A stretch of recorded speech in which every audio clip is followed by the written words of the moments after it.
इंतजाज दहशतगर्दी अदालत इस्लामाबाद में इमरान खान की जुडिशल कॉम्प्लेक्स और हाई कोर्ट में पेशी के मौके पर कार्य सरकार में मुदाखलत से मुतालिक केस।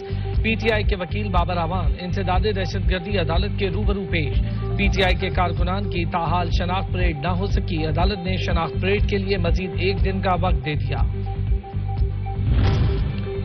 लाहौर हाई कोर्ट ने सीनियर नायब सदर तहरीक इंसाफ और साबिक विफाकी वजीर फवाद चौधरी के खिलाफ तौहीन अदालत की दरख्वास्त नाकाबिल समाअत करार दे दी। अदालत ने फवाद चौधरी के खिलाफ तौहीन अदालत की दरख्वास्त खारिज कर दी।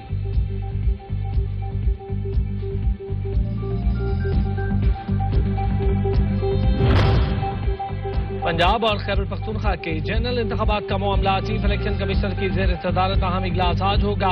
हसास इदारे इजलास को सिक्योरिटी की सूरत हाल पर ब्रीफिंग देंगे।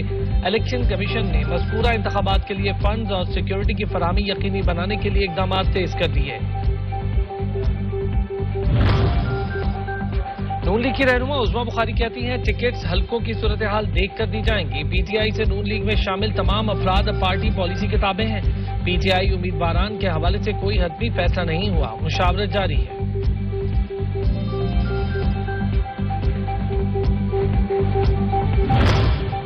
मुल्क को मुआशी चैलेंजेस का सामना। पाक फौज के पास चौरी पॉलिसी पर आवाम के शाना बचाना। मुसल्लह अफवाज की रिवायती परेड महदूद पैमाने पर करवाने का फैसला। रिवायती परेड पर बड़े पैमाने पर अखराजात होते थे। परेड रिवायती अंदाज में शक्करपड़ियां की बजाय अवान सदर में होगी।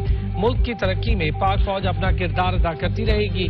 पाक फौज मुल्क के मुश्किल वक्त में पूरी कौम के साथ खड़ी है। बुनियाद के मुताबिक अगले 3 से 4 दिन गर्मी मामूल से ज्यादा होगी। अलबत्ता 12 मार्च के बाद मौसम में बेहतरी आ जाएगी। रमजान के आगाज से मुल्क भर में बारिशों का सिलसिला शुरू होने की पेशगोई।